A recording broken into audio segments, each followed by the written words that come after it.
Hello everyone, I am Dr. Vishal Reddu, Assistant Professor of English, Government College Alibaug, Chin. Our topic of discussion is the comprehension passages from the very famous essay Inhumanization of War written by Hugh Gutman, and this particular essay is prescribed for the syllabus of BSc second semester in different universities in Haryana. Our first comprehension passage, we have 5 questions.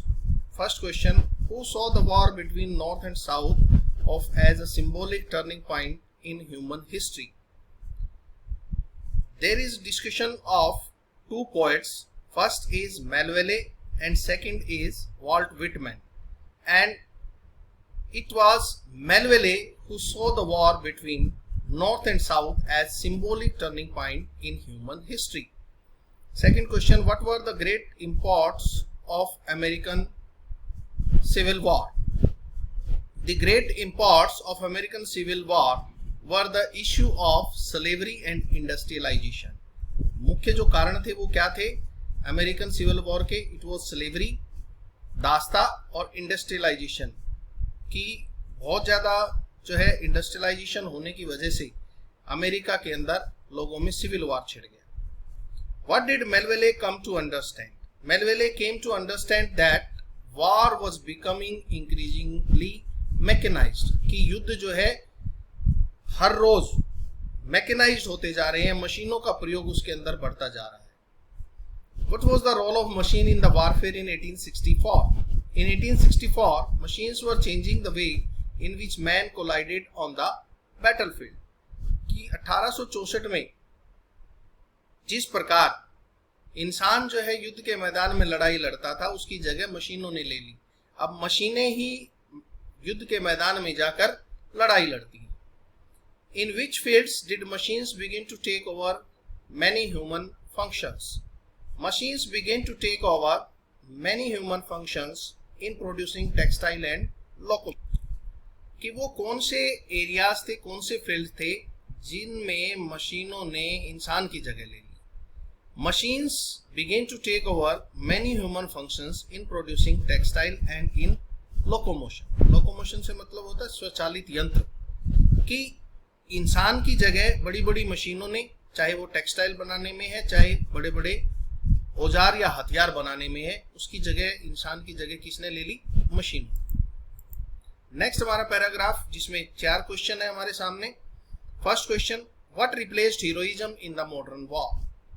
Heroism की जगह modern war में किसने ले ली? In the modern war heroism is replaced by careful calculation of a technological shot of the heat to generate ample heat. कि जो heroism है उसकी जगह मॉडर्न वॉर में किसने ले ली है? Technological calculations. और वो किस तरीके से?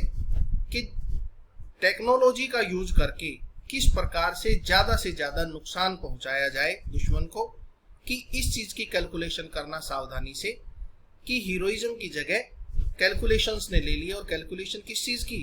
Technological calculations. और किस लिए? To generate more and more heat. Second question, from what altitude do American aeroplanes drop smart bombs? किस एल्टीट्यूड से उन्होंने अमेरिकन एरोप्लेन्स ने स्मार्ट बॉम्ब्स को गिराया? American aeroplanes can drop smart bombs from an altitude of over 16 kilometre. लगभग 16 kilometre के altitude से उन्होंने छोटे छोटे जो बॉम्ब्स थे वो गिराए. How are the drone planes? The drone planes are totally mechanical and unmanned. कि जो ड्रोन प्लेन होते हैं वो कंप्लीटली मैकेनिकल होते हैं, उनको कंप्यूटर पर बैठकर चलाया जाता है, कोई व्यक्ति उसके अंदर नहीं बैठता है.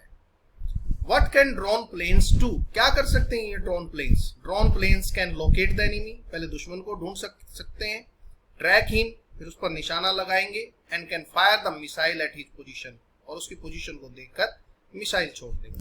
इसके बाद हमारा नेक्स्ट पैराग्राफ है जिसमें 4 क्वेश्चन है हमारे. First question, how have American forces fought war in Afghanistan?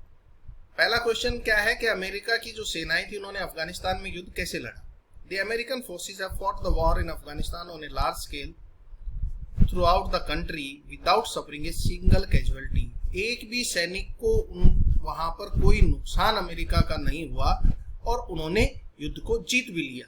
And it was all because of the mechanisation of the war, कि ज्यादा से ज्यादा जो टेक्निकल वेपन्स जो है अमेरिका की सेना ने वहां पर यूज की. इसके बाद दूसरा क्वेश्चन हमारा है, how did the American troops mop up things on the ground. The American troops mopped up things on the ground without experiencing any consequences of the warfare by the totalitarian Taliban and now by the aerial bombardment. कि America की सेनाओं ने जमीन के ऊपर बिना consequences, बिना किसी रिजल्ट की परवाह किए बगैर तालिबानियों को वहां से, अफगानिस्तान से निकाल फेंका. And now by the aerial bombardment, और अब उन्होंने क्या किया कि आसमान से उनके ऊपर बॉम्ब गिराए. किस चीज का यूज करके? ड्रोन्स का यूज करके, टेक्निकल वेपन्स का यूज करके. थर्ड क्वेश्चन हमारा है, why do many people worry about the fate of Afghan people. कि लोग चिंतित क्यों थे अफगानिस्तान के लोगों के भविष्य को लेकर. Many people worry about fate of Afghan people because they were first victimised by Taliban and now by the aerial bombardment. चिंतित क्यों थे वो? क्योंकि वो सबसे पहले किस चीज से पीड़ित थे? तालिबानियों से. और उसके बाद अमेरिका की सेनाओं ने जो आसमान से बॉम्ब गिराए, उससे वो लोग चिंतित थे कि उनका भविष्य कैसा होगा. नेक्स्ट हमारा क्वेश्चन है, find a word from the passage which means supersede. कि सुपरसीड कर जाना किसी चीज के ऊपर, वो मीनिंग हमारा है, ये रेड कलर में आपको वर्ड दिखाई दे रहा है, repudiate. It means supersede upon anything. Next हमारा पैराग्राफ है जिसमें 4 क्वेश्चन है. First question, what has the war just become. कि युद्ध कैसे बन गए हैं? War has just become a game और एन एक्सरसाइज. और ऐसा क्यों है? Because the war has become increasingly mechanised. Second question, what has disappeared from war. क्या चीज डिसअपीयर हो गई है युद्ध से?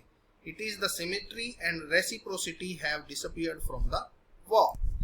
थर्ड क्वेश्चन हमारा है, how can death be produce today. कि आजकल युद्ध के दौरान मृत्यु कैसे आएगी? Today death in the war can be produced as one produces spark plugs और कंप्यूटर चिप्स. जैसे हमारे इलेक्ट्रिसिटी के जो प्लग्स होते हैं, जो कंप्यूटर चिप्स होती हैं, जैसे उनमें चिंगारी लगती है, ऐसे ही युद्ध में चिंगारी लगेगी और मृत्यु जो है पैदा होगी. Where are we venturing for. कि किस दिशा की तरफ हम बढ़ रहे हैं? We are venturing forth into the darkness of 21st century. कि 21st सेंचुरी के अंधकार की तरफ हम बढ़ रहे हैं. These are the terrorist one side of us and mechanisation and its human potential on the other. कि एक तरफ हमारी टेक्निकल मशीनें हैं और दूसरी तरफ टेररिस्ट हैं, बड़े बड़े उग्रवादी संगठन हैं. नेक्स्ट हमारा पैराग्राफ है जिसमें 5 क्वेश्चन है हमारे. How war has now become like a video game. Video game की तरीके से कैसे हो गए युद्ध? Now war has become like a video game as victory produces a good feeling on the video screen. कि वीडियो गेम की तरह इस तरीके से हो गई है कि दूर बैठे ही हम अपनी जीत का आनंद उठा सकते हैं. जैसे वीडियो गेम में हम जैसे ही हमें जीत मिलती है तो बड़ी अच्छी फीलिंग आती है, वैसे ही आज युद्ध हो गए हैं कि दूर बैठे हम टेक्निकल जो वेपन्स हैं उनका यूज करके बिना किसी कैजुअलिटी के दुश्मन को नुकसान पहुंचा सकते हैं. सेकंड क्वेश्चन है, what things are no longer part of warfare. क्या चीजें हैं जो आजकल युद्ध का हिस्सा नहीं है?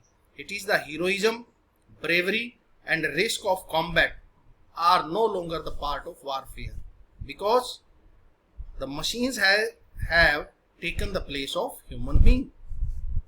विच kind of activity war has become today. कैसी एक्टिविटी बन गई आज war? Today war has become the kind of activity having no consequences. कैसी एक्टिविटी बन गई है जिसका कोई कंसिक्वेंस है ही नहीं, जिसका कोई भी परिणाम है ही नहीं. Why does the aggressor not confront any damage.